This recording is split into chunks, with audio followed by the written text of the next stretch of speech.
good morning, class. Okay, so for me to start our discussion this morning, I would like to call in Glidel to lead the prayer.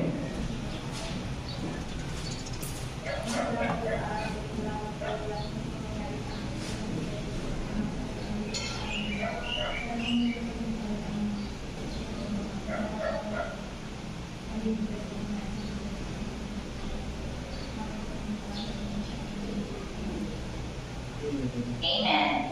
Okay, so you may now take your seats. Okay, so obviously, no one is absent for this morning. So our discussion for today is regarding operating system, and I'll be showing you pictures, okay, of different people who is behind, okay, the creation of the operating system. Now, I have here first picture. So guys, do you have any idea who is this person? Yes, Winston? Steve Jobs, very good. Okay, so Steve Jobs, so this is Steve Jobs, okay? So he is the founder, is one of the founder of Apple Incorporated, or the OS, the Macintosh operating system. Okay, now I have here another one. Any idea? Who's this person? Okay, Andre. Okay, Linus Torvalds. And Linus Torvalds is the founder of Linux. Okay, Linux operating system. Now, Linus Torvalds, I have here, what do you call this? An information regarding Linus Torvalds. Linus Torvalds is just a university student when he built or starting developing the Linux. Okay. Now I have here the last picture. What's this? Yes, Kyle. Okay, this is Bill Gates, and we all know that Bill Gates is the founder of Microsoft Windows. Okay. So enough with that. I know that you already know the person or the man behind the successful operating system that leads the computers nowadays. Okay. Now we will now move on to the operating system, or the job, or the definition of operating system. We have here operating system. So operating system is a system program that serves as an interface between the computing system and the end user. Like what I said, the brain of the computer is Central Processing Unit, or CPU. Now, operating system now is considered as the body and soul of the computer because it serves as an interface between what?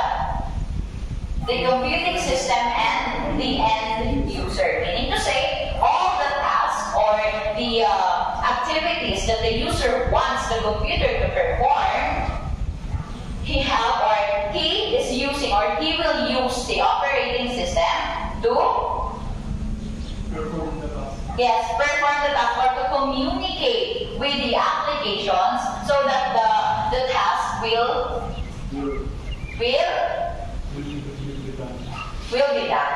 Okay, thank you very much, Andre. Now, I have here examples of operating system. So a while ago we discussed, or we used, I presented the pictures of the people. Okay, now we will now be discussing the examples of operating system. Number one, we have here the Microsoft Windows.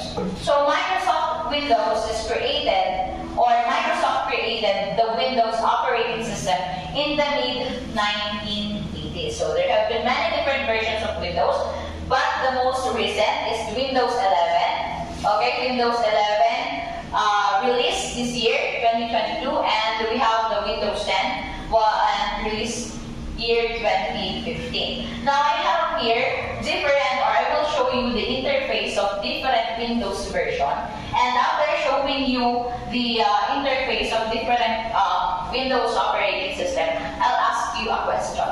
Okay? And please observe the changes that will, that will appear on the different interfaces of the Windows operating system.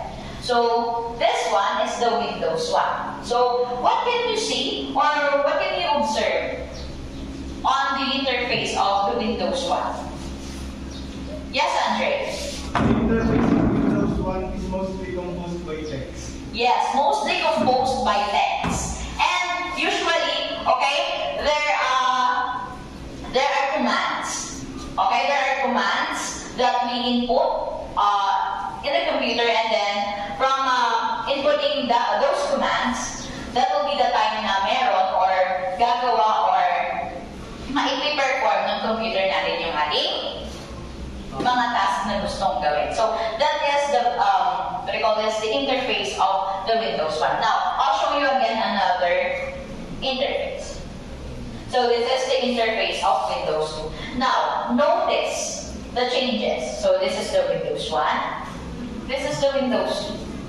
So, is there any change or is there any difference between the Windows 1 or the interface of Windows 1 and Windows 2? May changes ba? Yes, ma'am. Ano napapansin yung changes? Some colors. Yes, Winston? Colors. Colors, okay. What else? Kyle?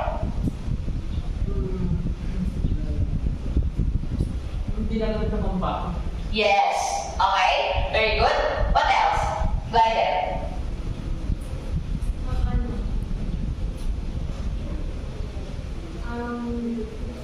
Naging konti yung mga words. Yes, okay. Kagaya na sabi ni Kyle, hindi na ganun ka-compact. Tama ba, Kyle? Yung sinabi mo, hindi na siya ganun kasiksik, hindi na siksikan yung mga nakikita mo sa interface. Okay, but basically, text pa din ang nakikita nyo. Wala pa din kayo nakikita kahit na icons. Exact. Doon sa clock. Okay? Dito kasi, wala. Pagdating dito, meron. Ano ba? Okay. Lumit lang siya. Okay? Now, we have here, again, another one, which is the Windows 3. Ayan. Napapansin nyo, meron na dyan mga icons. Okay, very good. There are icons. Nandiyan na nag-start yung, tawag ito, hindi na mag-confuse yung mga users pag ginamit na nila yung operating system. Kasi nga, meron ng mga icons. Okay, mas madali nang hanapin. Tama ba ako? Tama ba ako? Okay, very good. Now, meron naman tayo dito again, another one. The Windows 3.1. Wala masyadong difference, okay? Pero, mas naging maganda na or may mas kulay na yung mga icons. Okay, gumanda na yung design, parang yung 3D na. Okay, yung design ng mga...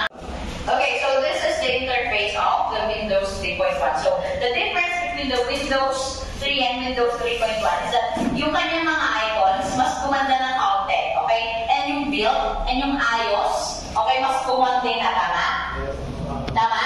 Okay, now, dito naman, pagdating sa kabila, yan, the Windows 95. Anong napapansin niyo? Ma'am, nawala rin. Yes, Andre? Nag-utilize na lang yung graphical user interface. Yes, very good. Windows 95 already utilized the graphical user interface, meaning? More on graphics na text. Yes, more on graphics na kaysa sa text. Kaya kung mapapansin ninyo, yung mga icons dyan, okay, mas parang naiintindahan na siya or parang tawag ito, mas easy na para sa mga towers, sa mga end user natin na pag nakita yung icons, okay, so eto yung icons na to ay para sa ganito. Tama? And meron namang level lang kasi ng mga text din, pero mas maliliit na. Unlike before na talagang text lang yung nakikita and even may background na, pwede mo na i-set yung wallpaper mo, and gumagamit na tayo ano ginagamit natin sa graphical user interface? Yes, icons. What else? Meron yata kayong nakakalimutan. It's a peripheral device. Mouse. Very good. So, dyan sa Windows 95, gumagamit na po tayo ng mouse. Kasi, it's the full implementation of graphic or the GUI. Okay? Kaya sa GUI, may gamit na, pag sinabi natin GUI, meron ng peripheral device na mouse. Okay? Kasi dun sa mga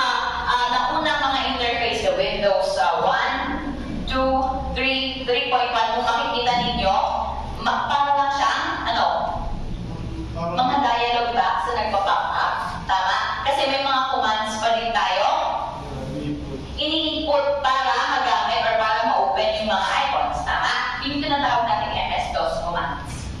Okay? Kaya nga may mga, kaya meron tayong mga keyboard shortcuts, kaya meron tayong mga Control-C, Control-V because of those commands. Okay? Now, next one is the Windows 98. Wala naman masyadong pagkakaiba sa interface ng 95. Pero pagdating sa Windows ME or the Millennium Edition, ayan na. Medyo mas gumanda na or mas marami na yung nakapindot sa ating taskbar. Kung makikita ninyo. Same lang naman siya. Yan. Dito kasi sa 95, halos wala pang nakapindot sa taskbar natin. Pagdating sa 98, Windows 98, ayan, medyo dumami na. And then pagdating dito sa Millennium Edition, ayan, yan yung mga, or yan yung interface niya. Kung makikita nyo, dun sa side, di ba, nakalagay dun, Windows ME or the Millennium Edition. Now we have also here, the Windows 2000.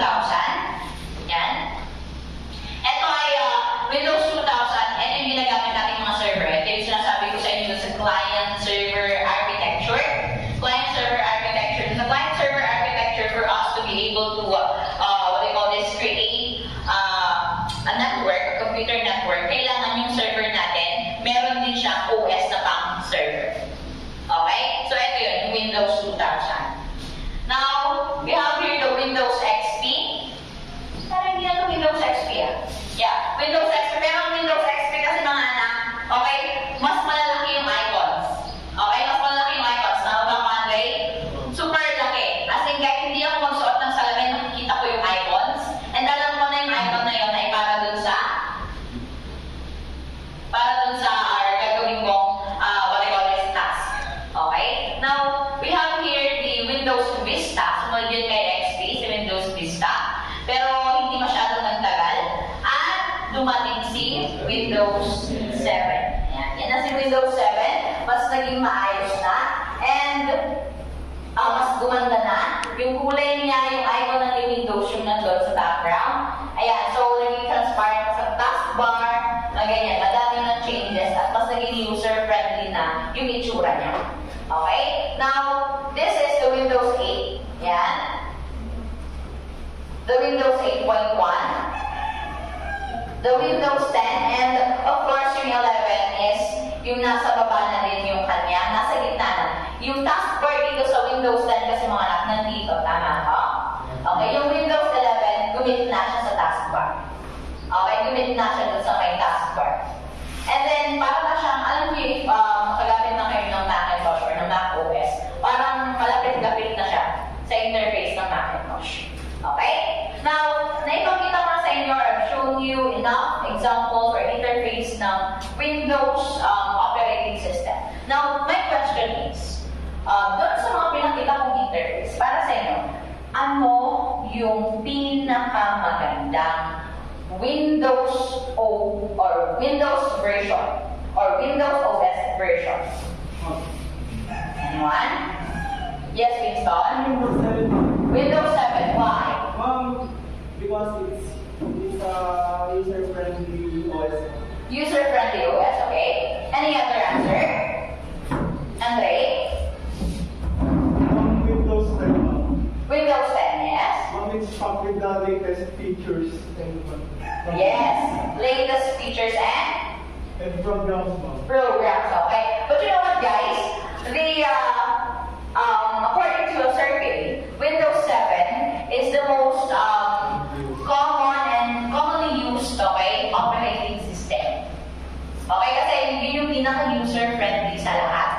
Okay, and then sobrang tagal yung era ni Windows 7. Okay, bago dumating si Windows 8. Or kahit meron na sa Windows 8, Windows 8.1, ang ginagamit pa rin ng mga users ay Windows 7. Okay? Hanggang sa dumating na si Windows 10. At most laptop or computers na nabibili ngayon sa market, okay, is ang operating system na naka-pre-installed ay Windows 10. Okay, Windows 10 na. Nowadays, yung mga binibili na ngayon na kasi, di ba? Windows 10 na yung pre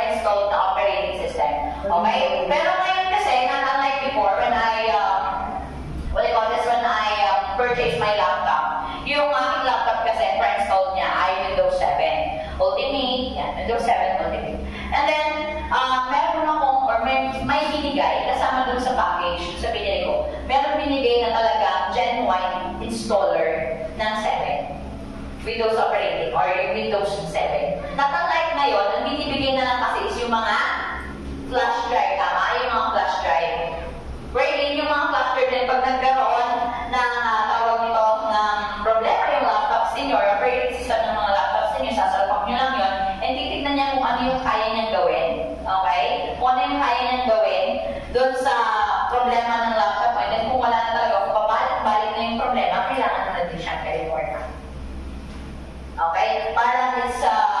Parang utility lang or tawag nila, sa tool lang, wherein titignan niya lang kung kaya niyang ayusin yung problema ng operating system mo, pero hindi niya ito fully install yung operating system ng laptop ninyo. That's why ngayon, pag connect lang kayo sa internet, yung mga bagong bilihan ng mga laptops, connect lang kayo sa internet, magpa-pop up na dun sa baba ng inyong taskbar, makikita ninyo doon, yung nagda-download na yung update ng OS ninyo. Okay? So, ganun na ang kalakaran ng pag-update or pag-tawag yung upgrade ng operating system. Okay, now, enough with the Windows or the Microsoft Windows. Pero ito na, most of the laptops or brand ng laptops na nabibili natin, the Asus, the Acer, okay? Yan, Dell, ang pre-installed ng operating system ay Microsoft Windows. Okay? Now, another operating system or example of operating system is Linux or Linux. Now, Linux is a family of open source operating system, which means they can be modified, edited, and distributed by anyone around the world. Okay, so Linux operating system was built on early 1990s. Okay, and by the Finnish software engineer Linus Torvalds. Now, Linus Torvalds started to build the Linux kernel when he is still a student at the University of Helsinki. Okay, now, with the help of the FSF, or the Free Software Foundation, yan, nagkaroon ng chance si Linus Torvalds na mag-build yung Linux or Linux kernel. Now, because Linux kernel or Linux is open source, so may mga hobbies yan, may mga developers din na madaming operating system na gusto din i-edit or i-modify yung Linux. That's why dumating si Richard Stallman, katulong niya din si FSF or the Free Software Foundation na nag-create ng Unix-like kernel or operating system na at the long run or afterwards na pagka-build din ng Unix-like or the GNU na operating system, idinagdag din yung feature na yun kay Linux. Okay, so parang ang lumalabas ang Linux, yung mga naunang Linux, parang ginawa ni Linus Torvalds at ni Richard Stallman. Okay, with the help, of course, of the Free Software Foundation. Now, I have here an interface. So, yan. Ito na yung GNU Linux, yan, na interface. And then, dahil na open source, si Linux, nagkaroon yan na another version. Yan yung si Debian. Pagkatapos si Debian, nagkaroon si Ubuntu. Yan, Ubuntu. Ito mga to ha, hindi yan na-apektuhan lahat na virus. Okay, para siyang Macintosh. But, ang kaibahan ng Macintosh and ng Linux kasi, or ng Debian, ng Ubuntu, ang Ubuntu, Debian, Linux ay free, open source, and si Macintosh kasi is what? Binabayaran and originally created for Apple computers only. Okay, now, we have here the Macintosh. Okay, so Mac OS is a line of operating system created by Apple, and it comes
Cheetah, yan. Yan yung mga versions ni Mac OS. Now, we have here the interface of the Mac OS. Ganyan yung interface ni Mac OS. Yan. Ganda, di ba? Ganda din ang presyo ni Mac OS. Okay? Medyo mahal si Mac OS. Now, si Mac OS kasi mga anak, ang best na version naman ni Mac OS is the Mac OS 10. Lagi niyong tatandaan yan ha, Mac OS 10. Sabi ng iba, it's Mac OS Catalina. Mac OS 10 Catalina. Tama ako, Myra? Yes, Mac OS Catalina. Okay, now, we have also here the, gaya nga sabi ko sa inyo kanina, Mac OS is just for Apple computers, okay? They're made for Apple computers only. Okay, and ang feature kasi ni Mac OS, hindi yan na-affectan ng kahit anong virus. Okay, now, kung merong operating system ang mga computers natin, we have also operating systems for mobile phones. Number one is Windows Mobile. So, meron tayong mga Windows Mobile noon. Yung Windows Mobile natin noon, kung alam ninyo yung interface, pinakita ko kanina ng Windows 8.1, ganon yung interface ng Windows Mobile. Pagdating naman dito sa iOS, alam niyo na yan yung sa iOS. Alam ko some of you are using iOS nowadays. And of course, syempre yung pinaka common is the Android na alam kong kabisado ninyo. Okay? Now, so, on our next discussion, we will be discussing in-depth information about the operating system for mobile phones. Now, for your activity, I will show you a picture of the interface, yung mga interface ng operating system natin. You will tell me kung anong operating system yun or anong version ng operating system yun. Okay ba tayo doon? Okay, so I will show you. Pabilisan na lang ang pagtaas ng kamay, ha? Okay? Now, number one is this one. Yes, Andre? Windows XP. Windows XP, correct. This is Windows XP. How about this one? Yes, Winston. Ubuntu. Yes, correct. This is Ubuntu. And we have also this one. This is the first. Yes, Andre. Windows 95. Yes, Ira. Windows 95. Windows 95, Ira. Okay, it's Windows 3.1. Okay, di ba yung Windows 95 nag-start na yung GUI natin? Okay, ito yung last na version ng puro text at saka icon. Okay, ng mga DOS commands natin. Pagdating ng Windows 95 GUI na tayo. Okay? And then, this one. Okay, this one. Yes, first one. Windows 7. Windows 7. Very good. This is the interface of Windows 7. And the last one. Last one. Yes, Andre? Mac OS. Mac OS. So this is the interface of Mac OS. Okay, so I hope that you've learned something from our discussion this morning. So we discussed the Microsoft Windows, who created or founded by Bill Gates. We also discussed the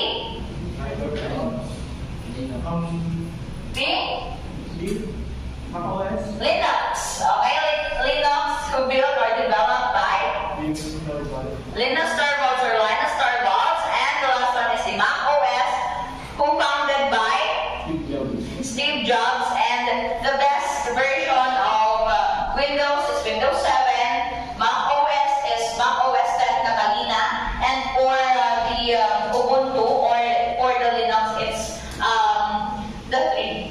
They are all the best versions of Linux. Okay, now for your assignment.